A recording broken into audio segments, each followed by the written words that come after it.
നമസ്കാരം. രാജ്യവ്യാപകമായി ചർച്ചയായ തുഷാർ ശർമ്മ ദുരൂഹ മരണക്കേസിൽ ഒളിവിൽ കഴിഞ്ഞിരുന്ന ഭർത്താവും അഭിഭാഷകനുമായ സമർത്ത് സിംഗ് ഒടുവിൽ കോടതിയിൽ കീഴടങ്ങി. മെയ് 12-ന് ടിഷയെ മരിച്ച നിലയിൽ കണ്ടെത്തി. 10 ദിവസത്തിന് ശേഷമാണ് ഇയാളിപ്പോൾ വെള്ളിയാഴ്ച ജബൽപൂർ കോടതിയിലെത്തിയത്. എന്നാൽ ഇവിടെയല്ല കേസ് രജിസ്റ്റർ ചെയ്തിട്ടുള്ള ഭോപ്പാലിലെ കോടതിയിലാണ് കീഴടങ്ങേണ്ടതെന്ന് കോടതി ഇദ്ദേഹത്തോട് നിർദ്ദേശിച്ചു. കേസ് അന്വേഷണത്തിൽ മധ്യപ്രദേശ് പോലീസിന് ഗുരുതരമായ വീഴ്ചകൾ സംഭവിച്ചതായി കടുത്ത വിമർശനം ഉയർന്നിട്ടുണ്ട്.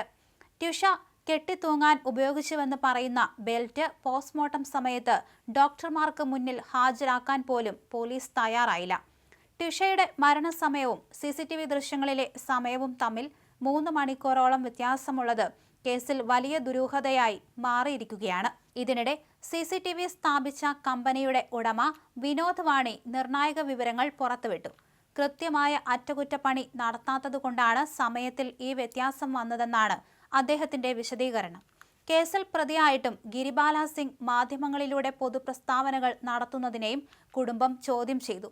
നിയമപരമായ വഴികൾ തേടാൻ പ്രതിക്ക് അവകാശമുണ്ട്. എന്നാൽ മാധ്യമങ്ങളിലൂടെ പൊതുജനങ്ങളെയും സാക്ഷികളെയും സ്വാധീനിക്കാൻ നടത്തുന്ന ശ്രമങ്ങൾ പരിശോധിക്കണം. ടുഷയ്ക്ക് മയക്കുമരുന്ന് അടിമത്തവും മാനസിക രോഗവും ഉണ്ടായിരുന്നു എന്ന ഭർതൃ വീട്ടുകാരുടെ ആരോപണം നവനീതി ശർമ്മ തള്ളി. ടുഷയെ മെയ് 12-നാണ് തൂങ്ങി മരിച്ച നിലയിൽ കണ്ടെത്തിയത്. ഭോപ്പാൽ സ്വദേശി സമർത്ത് സിംഗുമായി 2025 ഡിസംബറിലായിരുന്നു ടുഷയുടെ വിവാഹം. 2024-ൽ ഒരു ഡേറ്റിംഗ് ആപ്പിലൂടെയാണ് ഇരുവരും പരിചയപ്പെട്ടത്. വിവാഹത്തിന് പിന്നാലെ കൂടുതൽ സ്ത്രീധനം ആവശ്യപ്പെട്ട് അഭിഭാഷകനായ ഭർത്താവും അമ്മായിയമ്മയും പീഡിപ്പിച്ചു. മരിക്കുന്നതിന് മുമ്പ് ഭർത്താവും ഭർത്തൃമാതാവും ചേർന്ന് നിർബന്ധിച്ച് ഗർഭചിത്രം നടത്തിയിരുന്നു. ഇതും ടിഷയെ മാനസിക സമ്മർദ്ദത്തിലാക്കി. ടിഷയുടെ ശരീരത്തിൽ മുറിവുകളും ചതവുകളും ഉണ്ടായിരുന്നതായി പോസ്റ്റ്മോർട്ടം റിപ്പോർട്ടിൽ പറയുന്നു. അതിനിടയിലാണ് കുടുംബജീവിതവുമായി ബന്ധപ്പെട്ട് ടിഷ മാനസിക സമ്മർദ്ദത്തിലായിരുന്നുവെന്ന് സൂചിപ്പിക്കുന്ന സന്ദേശങ്ങൾ പുറത്തുവരുന്നത്.